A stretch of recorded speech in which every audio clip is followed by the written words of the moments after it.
I'd like to introduce you briefly to the Brahma Kumaris. This is their home in London. The Brahma Kumaris World Spiritual University has been going since 1937.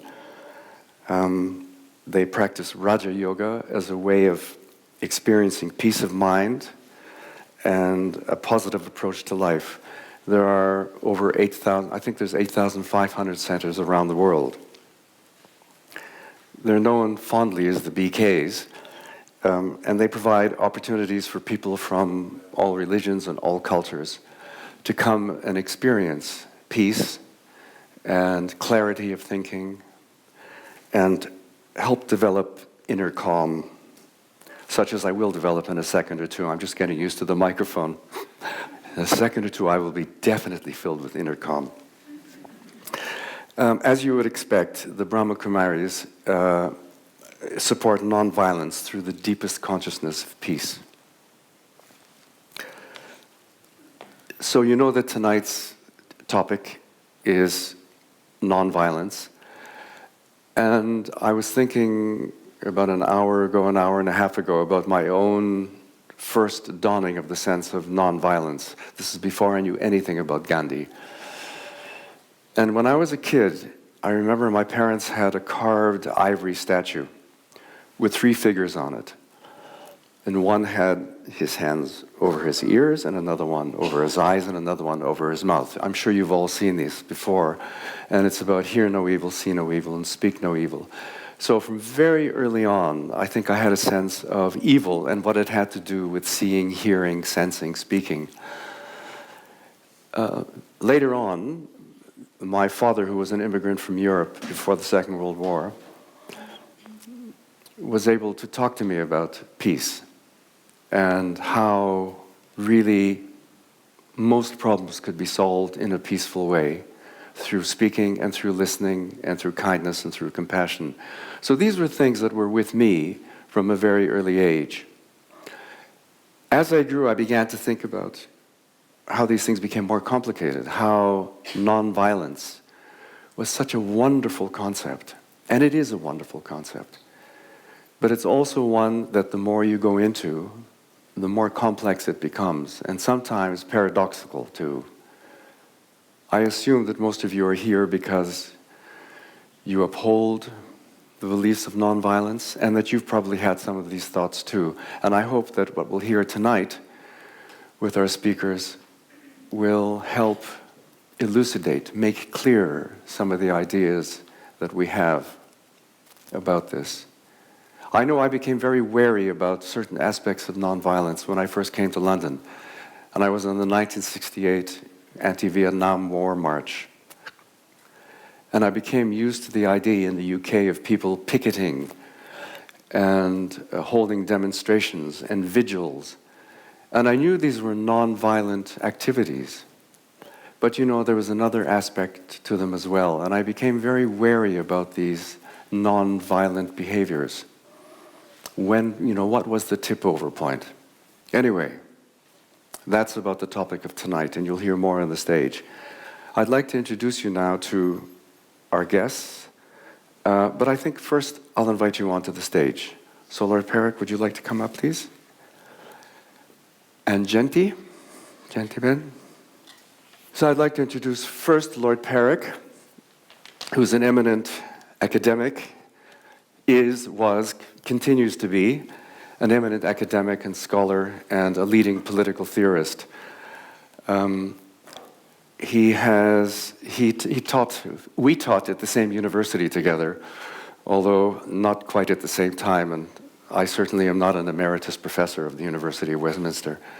Lord Parekh has also written many books, and he was also the chair of the Committee on Multi-Ethnic Britain in 2000, and his report became known as the Parekh Report. Being endlessly curious, I went onto the web and to Hansard, where the reports from the House of Lords are written. And I looked up 2 speeches that Lord Parekh made. One was on the NHS, and the other was on tenets of Islam. And I have to tell you that they were both incredibly clearly written, very closely argued, eloquent, and really to the point. And it made me, I work in the NHS, it made me think again about the state that the NHS is in, why it's in that state, and what kind of thinking might be needed to get it out of its state. So I strongly recommend, if you are inclined to do so, to look up Hansard and read Lord Parek's statements in the House of Lords. Sitting on his left is Sister Jayanti. Jayanti is the European director of the Brahma Kumaris. I've known Jayanti for 21 years. The first time I met Jayanti, I was sitting in the back of a car, and my wife was driving Jayanti to a meditation center in Oxford. There's a big retreat center in Oxford. And a few months later, I remember Jayanti Ben, Sister Jayanti, taking me up to have Rakhi tied. And as you know, a couple of days ago, there was the tying of the Hindu celebration of tying Rakhi. Anyway, the first time it was done, Jayanti took me to Daddy Janki, who most of you might know of, and she tied Rakhi for me.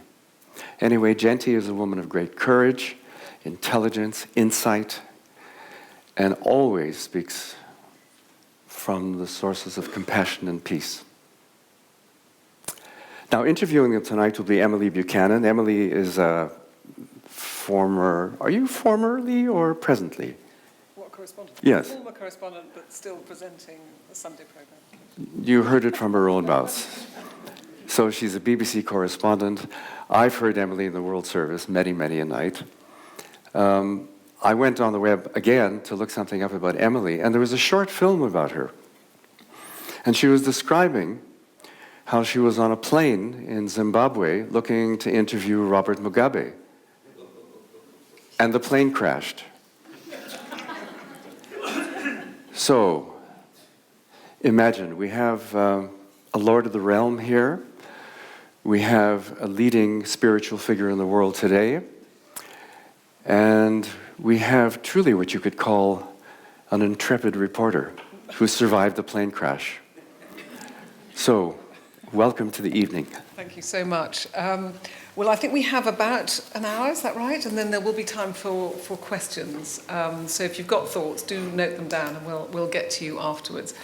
I'm delighted, as always, to be here. It's always just, it is a wonderful, peaceful place. And the last time I was here, we had a whole discussion about sort of feminist spiritual action. I mean, this is not just a place where people find peace and meditate, but they're really, really, really looking at how that sense of what you discover inside yourself can be projected into the outside world to make change. And I think that's what makes this such an important place, and actually this discussion so important, because it is about what happens out there. I wanted to explore the issue of non-violence, and perhaps, by the end, hopefully we can all start having an understanding of how we can actually leave this room and put the non-violent philosophy sort of into action in a sort of proactive way. But I'd like to start off just asking Lord Parekh, because it is, I think this year, was it next year, the 150 years since Gandhi's birth, and you're involved in many events, and plus you've written a lot about Gandhi, whether we could sort of start with Gandhi, because that's what people tend to think when you say non-violent political action. And maybe if we could understand Gandhi a bit better, then we can move on to sort of modern-day interpretations of non-violence. So I just wanted to ask you, Lord Parekh, can you sort of give us a sense of how Gandhi understood non-violence and why it was so important for him to use non-violence in his political action? Well, I don't know where to start. First of all, I think Gandhi was not terribly keen on the word non-violence. He liked the Sanskrit word ahimsa, and he thought that non-violence was a poor translation. Non-violence meant non-injury, whereas he was more concerned with active love. That one should be loving one's fellow beings rather than simply abstaining from causing them harm. So this is the first point to bear in mind, that non-violence was not the word that Gandhi preferred in his own writings. What was his word again? Ahimsa. Ahunsa. Ahimsa. Okay. The other thing is, as the quotation from the And what does Mahatma, that mean exactly? Ahimsa really means no wish to harm. No wish to harm. No wish. Ahimsa implies, in Sanskrit, it implies a wish, a desire to be a source of pain to anybody. So I don't want to be a source of pain to anybody, not just abstention from harm. The other thing is, as the quotation from Gandhi made clear, he was more interested in truth. He said, truth is the one that I am seeking. Non-violence is a means to it. Now that's very important. It's important because he wanted to live a life of satya, truth. He calls his autobiography Satyana Prayogo, experiments in or with truth. Non-violence is simply an articulation of truth in practice. And when non-violence stands in the way of getting at the truth, he was prepared to sacrifice non-violence. Well, He that's didn't- interesting. I mean, people might not quite realise that because you tend to think of Gandhi as basically into non-violent protest. So can you just describe that transition then? You're saying if the truth can't be exposed through non-violence, something else is allowed. No, truth is quite important for him. And that meant that non-violence for him was simply an organic expression of how he has designed himself. That for him non-violence meant, again, a further point to clarify, that non-violence did not simply mean absence of harm. There is also non-violent thinking. He constantly asked himself, how can I become a non-violent person? Which means, how can I think non-violently? How can I feel non-violently? How can I judge other persons non-violently? I can judge somebody in haste, abruptly. That's violence. But to be able to understand him, to hear the full story, is non-violence in thought, non-violence in judgment. So here was a man who everything about him, the way he walked, the way he ate, the way he slept, the way he dressed, the way he thought, felt, judged, wrote about people, all of them were informed by the principle of truth, or if you like, non-violence. And was that principle, I mean, it sounds like for him it was part of his, well, it was his religion. I mean, he said God is truth. So it was something that you had to live every moment of your day. I'm not entirely sure what you're saying. Well, so it wasn't just a philosophy, if you see what I mean. It wasn't just, something that you do. It's something that you actually live and feel and believe.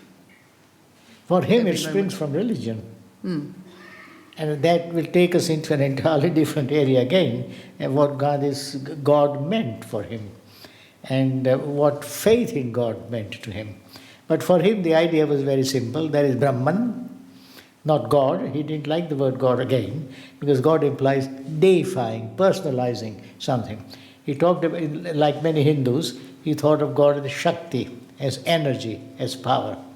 So for him, there is infinite consciousness or Shakti or power, which regulates our lives, which regulates the universe, and to be plugged into that energy through a life of Satya. And that energy then, through you, works miracles in the world around you. Okay. Can I just stop you there? It's really interesting, but I'd like to bring in Sister Jayanti, because I think could you give us some insight into that process, or into how Gandhi developed that ability to have non-violent thinking? As I was hearing Lord Parekh speak, the image that was coming in my mind was not so much Gandhi, but a contemporary of Gandhi, and that is a man called Brahma Baba, who lived and worked at the same time as Gandhi, and Gandhiji did his work, and Brahma Baba did his work, but the principle of truth and non-violence was something that I observed in his life. If I tell you anything about Gandhi, it would be theoretical, things that I've read or heard. But if I tell you about Brahma Baba, it would actually be what I saw Brahma Baba do in his life. So that whole description of non-violence as a way of being, non-violence in my thinking, in my feeling, in my seeing, in my speaking, in my eating, in my sleeping, this is something that I actually witnessed in this man. Human being, very much a man, so no pedestals of guru or anything, but yet a person who understood and practiced what was the little statement that we read from Gandhiji, that non-violence is the way through which you're going to be able to come to that state of perfect truth, that state of total enlightenment, that state of being at one with the divine. And so, but the beauty was that Brahma Baba not only did this himself, but there was a group of people around him, a group of about 300 people to start with. And for a period of 14 years, from 1937 through to 1951, and in between came the Partition War. First they were in Karachi, then they moved to Mount Abu. But that period of 14 years was a living experiment in that whole concept of how to be able to live a life of non-violence based on a spiritual understanding, of being able to see the self as that inner being, the spiritual being, the soul, and seeing each one as a soul also. And the majority of this group happened to be women. And by 1951, that 14-year period had been so powerful that these women became the force that went out all over India, the Shaktis, who were able then to share these spiritual teachings in a very simple way. Because up until then, what had happened was that you had the gurus, and I would say until the 50s, every single guru was a man. It's only much later on that we've had a few female gurus come on the scene. But everything they shared was on the basis of long study of scriptures.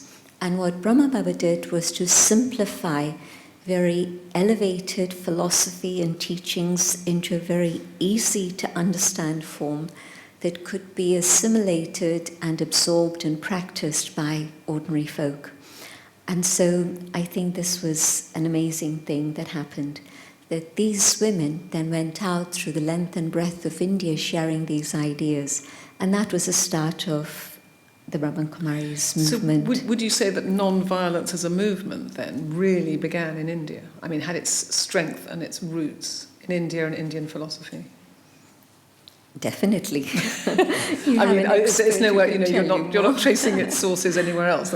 I mean, obviously we had Swami Vivekananda, you had Gandhi, you had Brahma Baba, what? I think ultimately my own feeling is the Mahatma, although he didn't put it in that way, he would have said that the idea of end and means, that whole distinction, is ultimately unsatisfactory.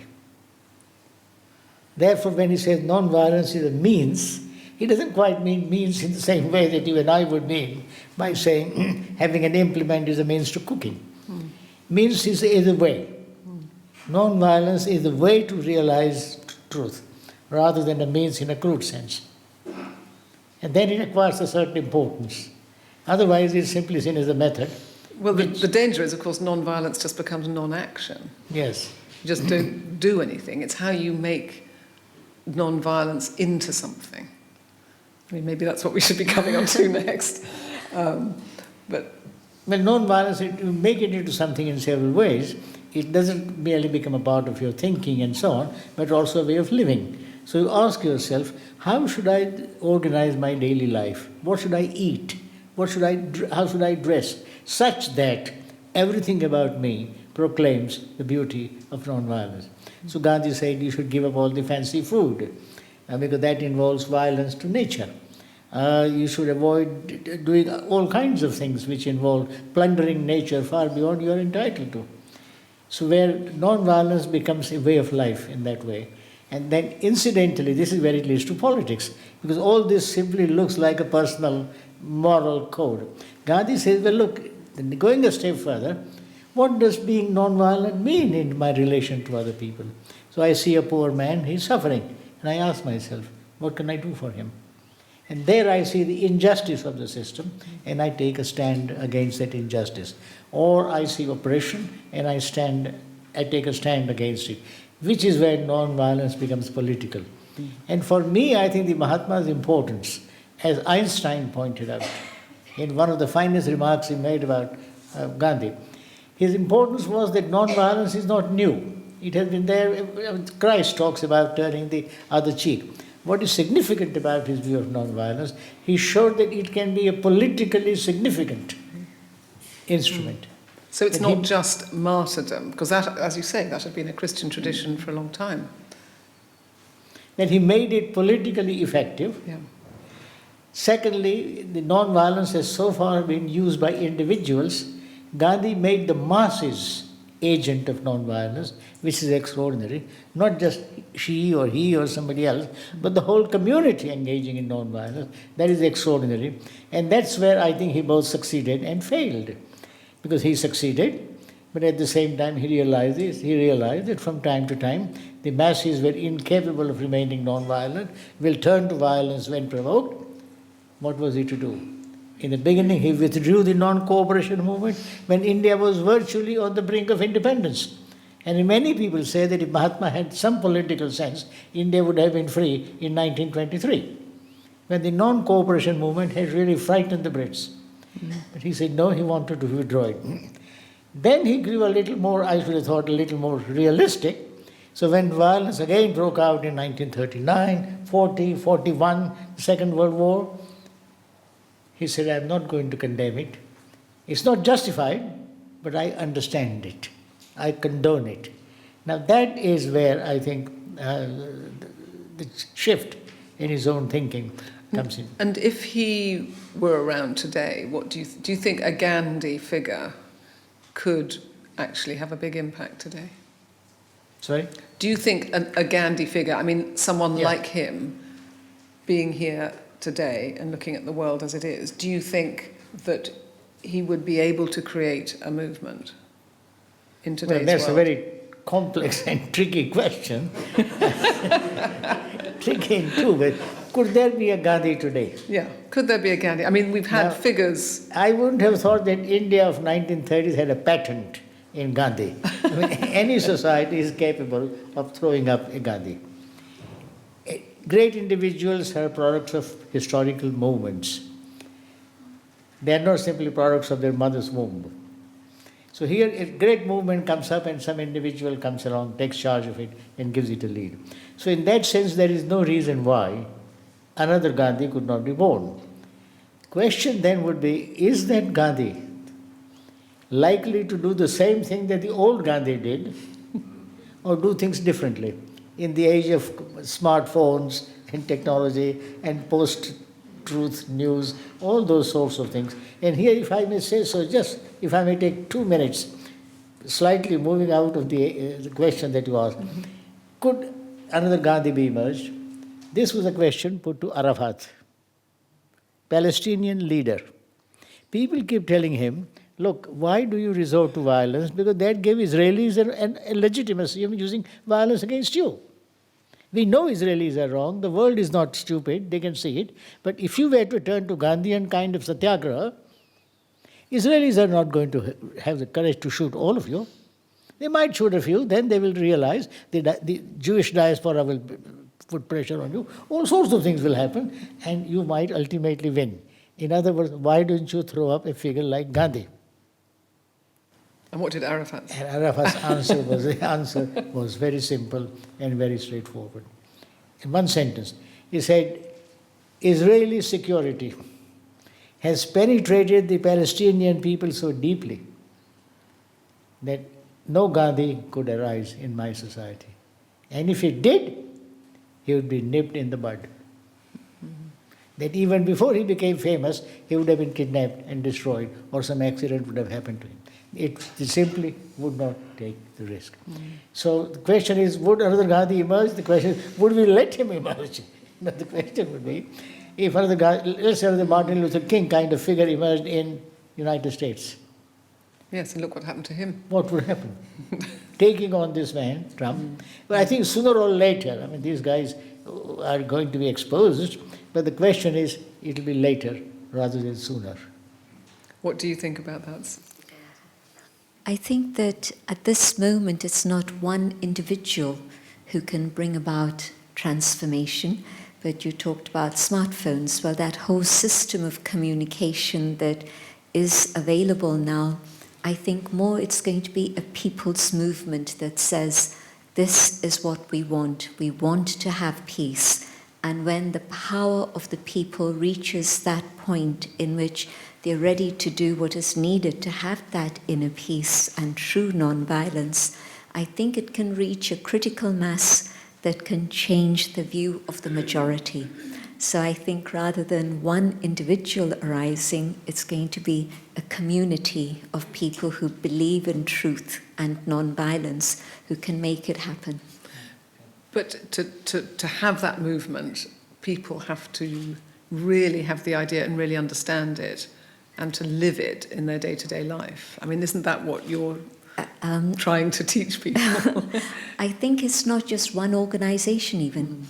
I meet many, many different groups across the world. Imagine in a place like Russia, there's groups meeting who talk about these things and practice these things. In China, I'm mentioning these two countries, but across the whole globe, there are people who believe in the ideas of truth and nonviolence and want to make that happen in their lifetime, in my lifetime, hopefully, and bring about a transformation first in themselves and their families and communities, and allow that to become a movement that can really reach across the world and join forces to be able to bring about a better world. But it is threatening to authority, isn't it? Look Absolutely. what happened to the Falun Gong in China. That really took off, and then it was seen as too threatening. I mean, it's not an easy path, is it? I think that where there's an external aim and objective, that becomes different. If I have a political motive, that's different. But if truly my vision is of peace, and it's for me, but also all those around me, there's a very interesting statement from Gandhi about politics. And he said, well, as soon as I have a relationship with my neighbor, that's politics. And so not politics in the big picture, but politics in the sense of coming together of many people sharing that idea and vision. And so what's happening at the moment, which isn't threatening in that sense, is that it's people saying that I want to lead a life of peace and nonviolence, but also sharing these ideas. So it's not become a force in that way that can threaten governments. But it would change them from the inside, one would That's hope. right. Transformation inside. Those people would get into power, and then it would be a different kind of power. But also within government, I'm sure there are people who believe in non-violence and truth and want to join forces with those others who believe in the same. Is that true? Yes. As you wander the corridors of the House of Lords. Sorry? As you wander the corridors of the House of Lords, and do you see many people Who can be potential Gandhi? I don't see any. House of Lords is not the place where we will go looking for the likes of Gandhi. So how do you think a political movement then, a non-violent political movement that has real force? I mean, do you see any in existence? I mean, I suppose one's seen some in recent years. We've had perhaps the Occupy movement. If you call that non-violent, some people would say occupying is a kind of violence. But do you have any models or ways in which people can come together to make change in a political way? Well, there are two things here really. One, I think there is a danger of being over-prescriptive, to be guided by previous movements and to expect this kind of movement will happen or not. There have been so many movements in history during the last 20 years. Philippines, Ukraine, the Rose or whatever. Different kinds, yes, yeah. Different kinds of movements, people springing up. Kind of movement in Catalonia, spontaneous people's movement. So wherever there is people are not fools. And I would rather not prescribe to them. I would rather expect them to throw up from their own experience and their own traditions the way in which they would like to act. So that's the first thing. That the movements are not prescribed, they are thrown up by people in the course of struggling. That's one thing. The other thing is, if one thinks of movement can take many different forms. But there are two things absolutely central to a movement. And in their absence, no movement can take place. One is in some kind of broad perspective. Call it an ideology. What is this around which these people are organized? What unites them? So there must be a vision, or a vision sounds too big a word, some perspective, some ideology around which you can organize people. And secondly, capacity to bring people together and hold them together around that ideology. Now the first requires a different kind of mind, a mind which has a clear perspective on what is the financial crisis. Take our own country. What is the austerity? Why did austerity come about? Why did the financial crisis come about? Why didn't we act? And so on. Now, to have a comprehensive perspective on that, that's very important. And that we don't have. That's the job of an intellectual. Then, around that, organizing people, you need someone like Gandhi, who can organize people. So I think you need two different kinds of skills to organize a movement. An intellectual skill which is capable of articulating an ideology, and a political skill which is capable of inspiring and organizing people. Okay, so what ideology, what ideal, what goal do you think might inspire people to come together? I mean, is it something like the environment or I don't know, pollution or corruption or poverty or change? I mean, what do you think would be the thing that could bring about another? Well, this is where I think you need a leader. I am not a leader of people, so I can't say what will inspire people. But if one looks at the way in which, let's say, what is the Trump phenomenon, or what happens why we lost Brexit. If one looks at what happened, you have a situation where people have long felt suffocated, insecure, nervous, insecure about their identity, about their jobs, and therefore expecting something to happen. And therefore, Trump-like character comes along and says, I am your savior, I can give you all this. And that's why his antics, and that's why his kind of behavior. Now, if somebody is able to think these things through and say to people, look, I know you are feeling nervous, you are right to feel nervous, but the reasons for your nervousness are not what you think they are. They are the following. So a kind of developed analysis of people's problems. That's very important. And that's where an intellectual comes in. Brahma Baba had a vision.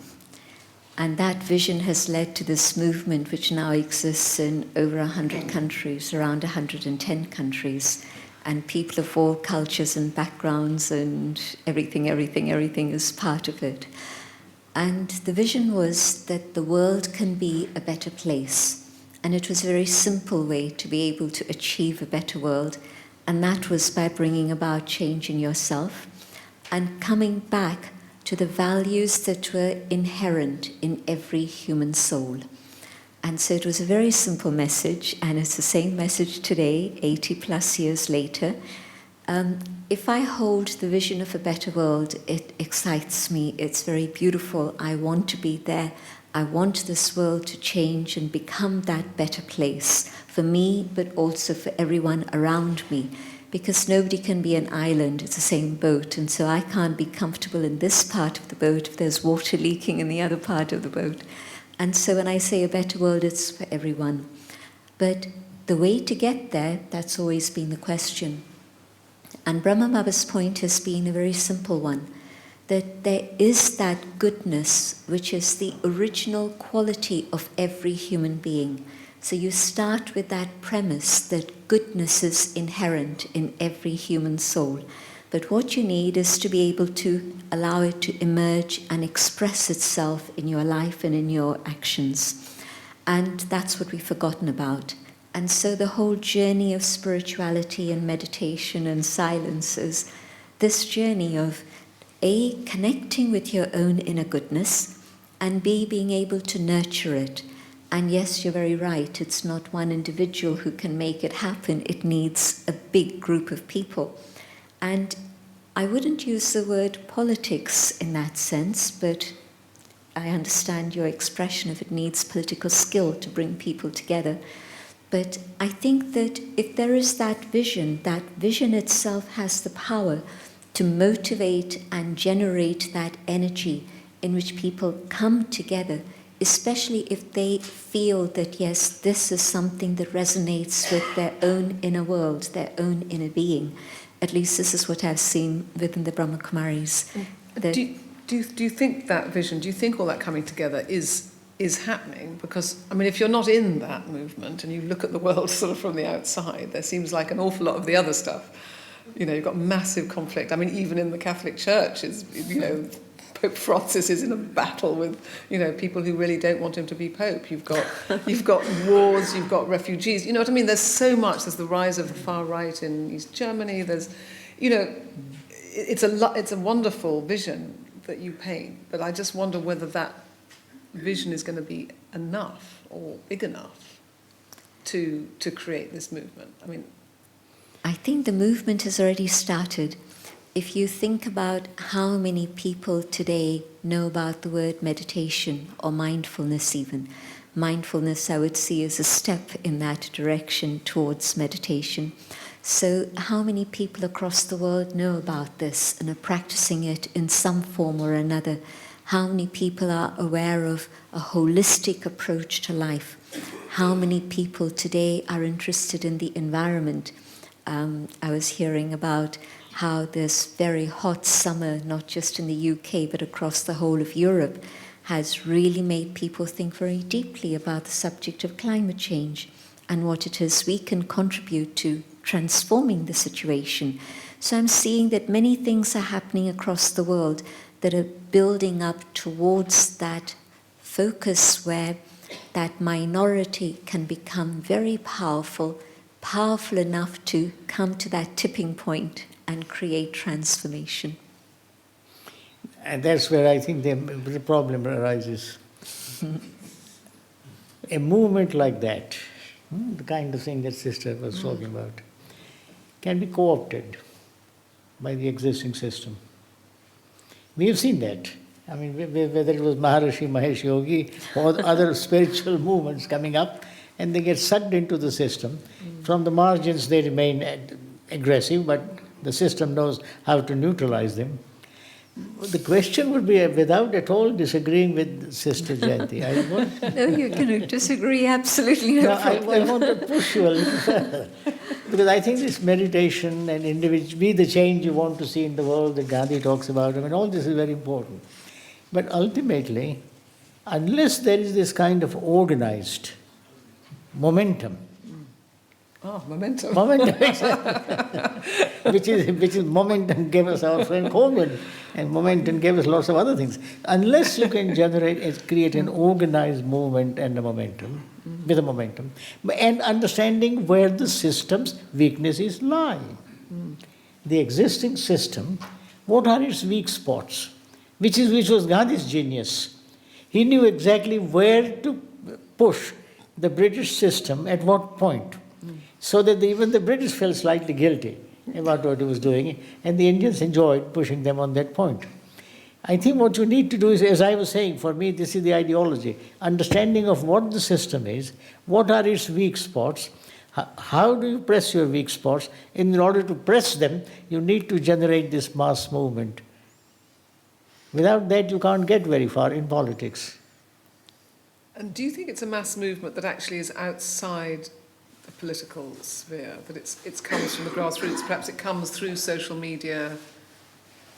I'd like to get onto social media and some of the violence through that. But as you said earlier, the potential for connecting people, the potential for a wave of opinion to come through social media is very powerful. But is it, by its nature, rather transient? People get sort of bored and they're on to the next sort of Twitter craze or whatever. Well, movements arise in various ways. They can arise from within the within the political sphere, where political parties can spearhead a movement. Or they can come from outside, like the feminist movement and lots of other movements. Come from outside, colonize politics, put down a marker saying this is the issue we fight for, and the political system begins slowly to respond to those changes. If one can take a simple example with which I am connected, race. Now, I have been in the field of race since 1975, and when I was deputy chair of the Commission for Racial Equality, I've observed all this in 75. Race was not a big issue, tackled this or that way. Then, in the mid-70s, movement began to arise, people, and stormed its way into politics through riots here, riots there, movements there, fragmented in the beginning, but eventually coming together. And the result was no political party could afford to ignore blacks in nations. And you had Commission for Racial Equality, 1976, and gender equality. And now we are once again in the same situation, where I think the race has got off the boiler. Things are not happening in the field of, things are happening in the field of race, which should not happen. A lot needs to be done, and I think sooner or later that kind of movement has got to come. And again, I would draw example from what I said earlier. Coming from outside, taking over the political space, insisting these are the issues, and hoping that things will gel. But do you notice in the corridors of power in Westminster much sort of idealistic, sort of fiery desire to change and renew leadership? Because certainly from the outside, it looks like there's not a lot of fired up idealistic leadership. It just seems to be people are just sort of there coping from day to day. Well, this is the whole point. People felt dispirited, not terribly involved, and one has to give them hope. And how do you give them hope? I mean, the whole saga about the Afro-Caribbeans coming in 1948 and Empire Windrush. Lots of other things that have happened to them.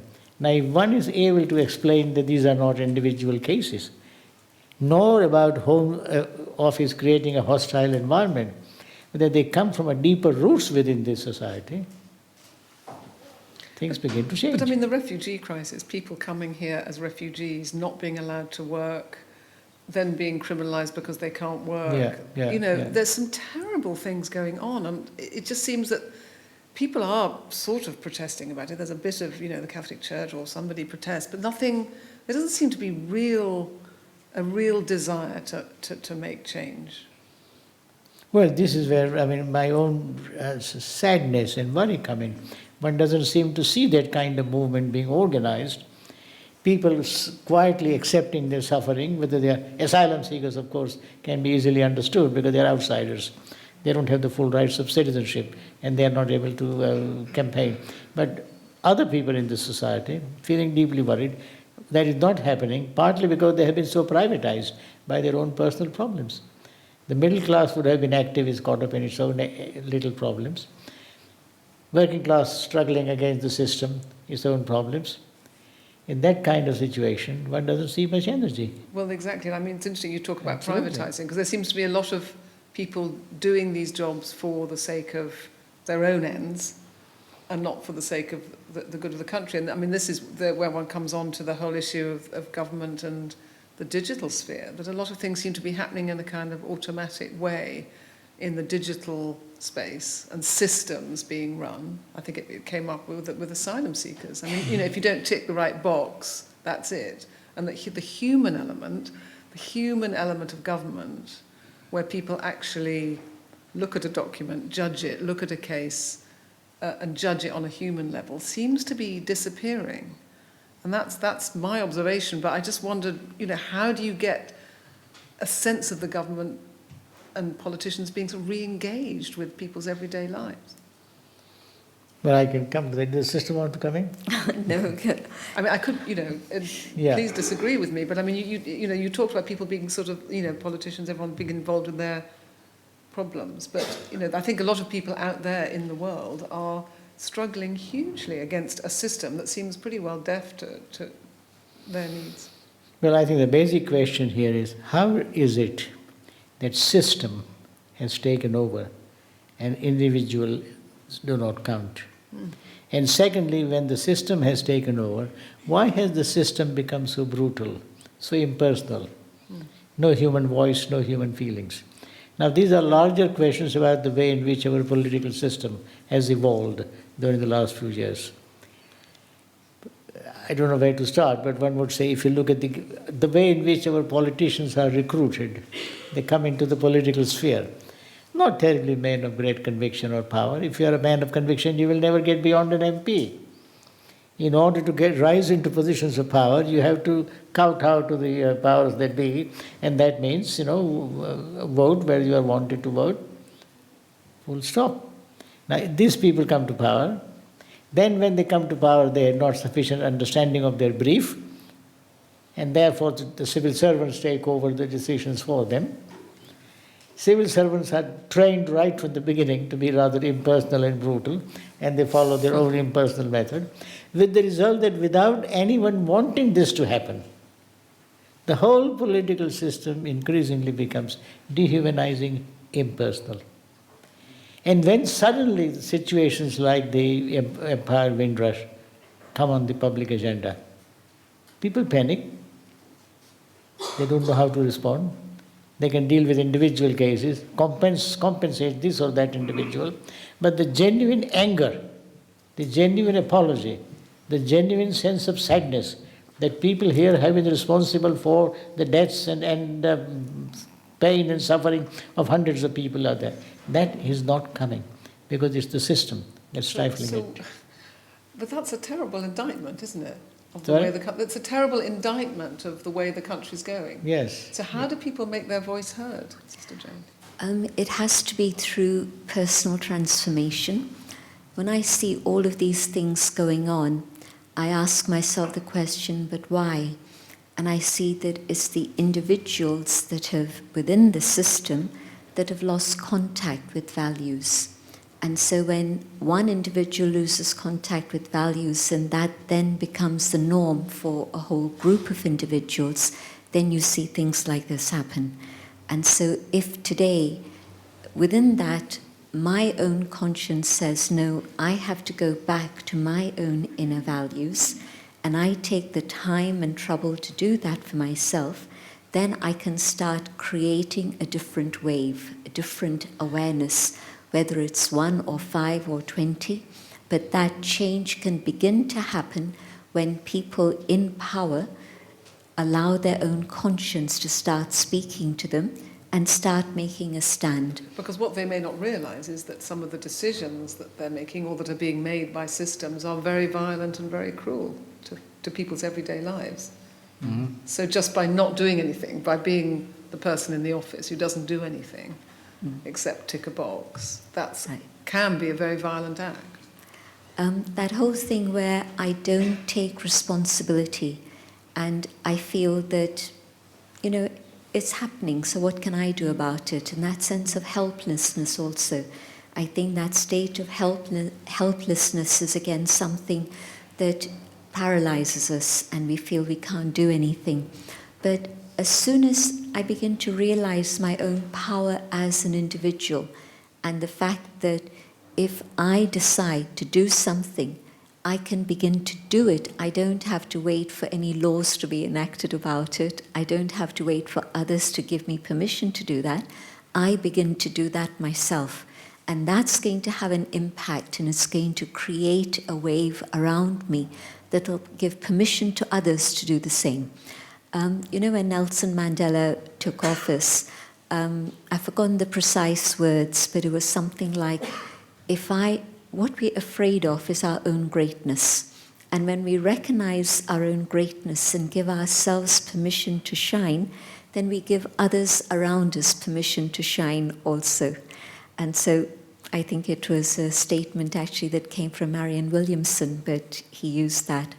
And so in the same way, if today I begin to feel that non-violence and truth, and the basis of that being love and justice, if that is the way forward, and I'm ready to have the courage to stand and say that and do it in my own life, then I think that this can give permission to others also to do the same. Because otherwise there's this apathy in which nobody's willing to take that first step. Everybody's seeing that things are going wrong, but you don't want to be the odd person out and do anything about it. But if my hope is that it's not just people who are outside of politics, but people within politics, I'm sure there must be individuals, even in Westminster, who come to that awakening and awareness and are ready to do something. There's a few people that I know who have that potential, and I think that it's quite possible they'll rise to the occasion. Any names? That would be a political act. Would be a political act. We will meet you there. Great. But also it makes the job much less boring, doesn't it? I mean, if you're just a systems person or a politician or somebody administering some system, I mean, if you can then expand and take some control over that system, it makes the job more interesting and you become more alive, etc., etc. But, Oh, definitely. If I'm just part of the run-of-the-mill system, I become part of the machine. And, it's the age of robots, and so human beings are robots now very often. But yes, to come alive and know that I can make a difference and to take that step. Yeah, agree. You agree? I think ultimately in politics, as in every walk of life, there is a problem. How do you combine the creativity of the individual with the capacity of the system? If I want to make any change, let's say the basic wage I want to give, make sure that everybody gets £8 or £10 a week. Now I can pay £10 to my worker, but that's not going to help very much because there are lots of other people who are not going to get it. Therefore, the whole system needs to change so that everybody can get paid, but that can't change unless somebody takes the step. And therefore, I should also be able to act. So the question is, how does an individual act, and how is that complemented in turn by the change in the system? Unless you do both, I don't think much happens in life. And I suppose, empowering the individual is what politicians of different persuasions say their system will do.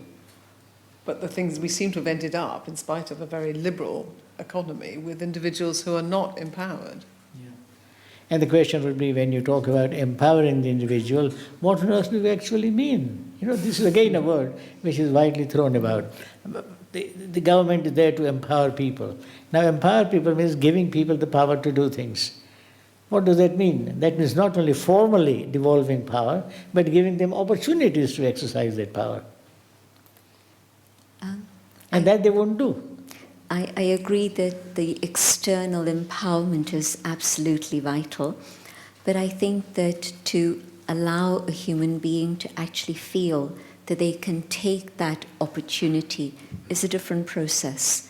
And I think that is the whole process of spirituality. Mm-hmm. And so true empowerment on an inner level comes from the awakening of the self, coming to that realization that I'm not just this bag of bones and flesh, but I'm something more. There's that spark of divinity, that inner being that can awaken. And I think that that empowerment then allows me to take the possibility of education, job opportunity, and so on and so on. But without that inner empowerment and that awakening, I'll always feel that, well, I'm not capable. Even though the opportunity is there, I won't step forward to actually take that opportunity. Yeah. You see, these resources and opportunities must be available to people. Otherwise, there is no empowerment. Absolutely. And these are rarely available to people. Thank you so much. Thank you, Sister Jayanti. Thank So you, no more Pam. questions? Do we have time?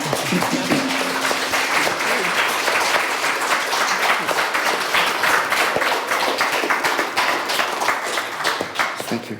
I'd like you to stay on the stage if you can. I thought there was a point about 15 minutes ago when Sister Jayanti and Lord Parekh looked at each other after a moment of different opinions and agreed that it was all right to dissent, to disagree with one another. And I thought, how nice it could be done without guns or knives. They could just look one another and say, yep, we don't have to agree on everything tonight. The agreement to disagree, very, very important. In my own reading and understanding of this, and I was moving around the room, but what stood out for me was the very pragmatic and realistic experience of Lord Parekh in looking at things from a political and historical context, which we can't really ignore, or if we do, it's to our peril. And that somehow we were up against the dead hand of the system. And I was thinking, as I'm sure many of us were in the room, that what a pity that there should be a lack of leadership and a lack of imagination.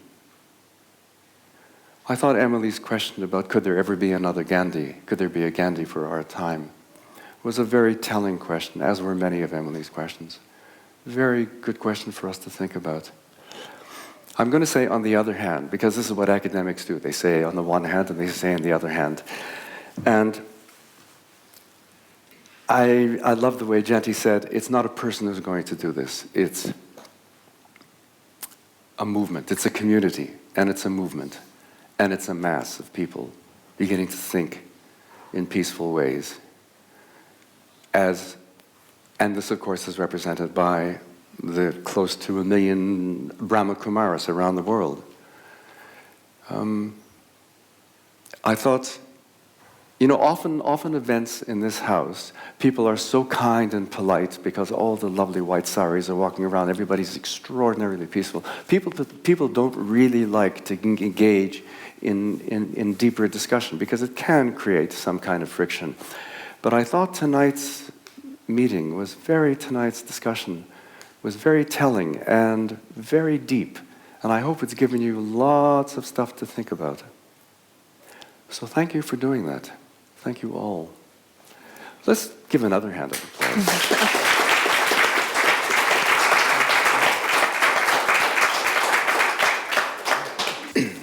When we're reflecting on deep ideas, that in itself is a meditation. So really this is a continuation of that. But because most of you are familiar with the whole concept, I can see that all of you are getting yourself into a comfortable, alert, relaxed pose.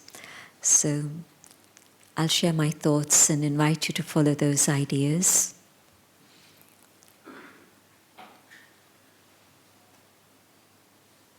Truth. Do I see truth as my destination? Or do I see truth as the path that I tread? Surely the path that I tread is going to lead me to my destination. And as I walk the path of truth, non-violence, peace and love, respect, are very much part of this path. And I go deeper and deeper inside myself and come to the awareness of the inner being, the being of light that I am.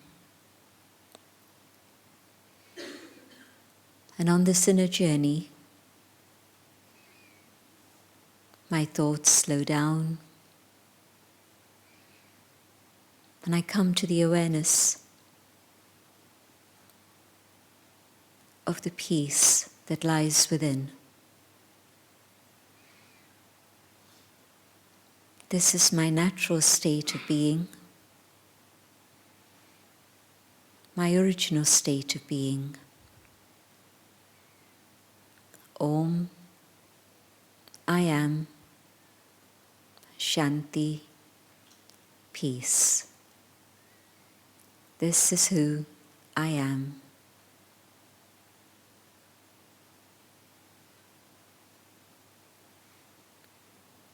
And in this awareness of peace,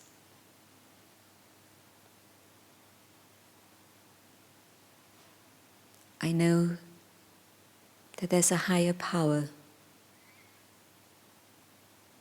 that can guide me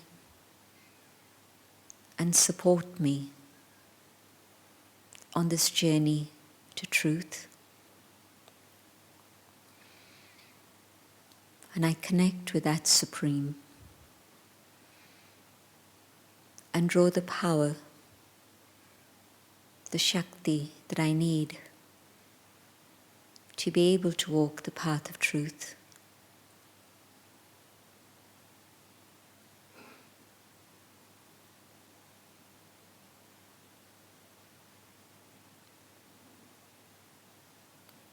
from that supreme source of light and strength, using that power in my life, I become aware of peace and sharing peace with all, love that is inclusive and all-embracing, and respect. Respect for the self and respect for not just human life, but all forms of life, all aspects of the world of nature.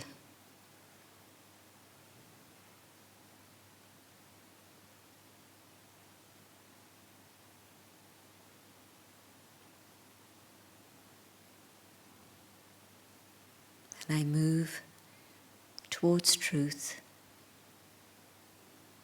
knowing that ultimately this is the destination of the whole of the human family.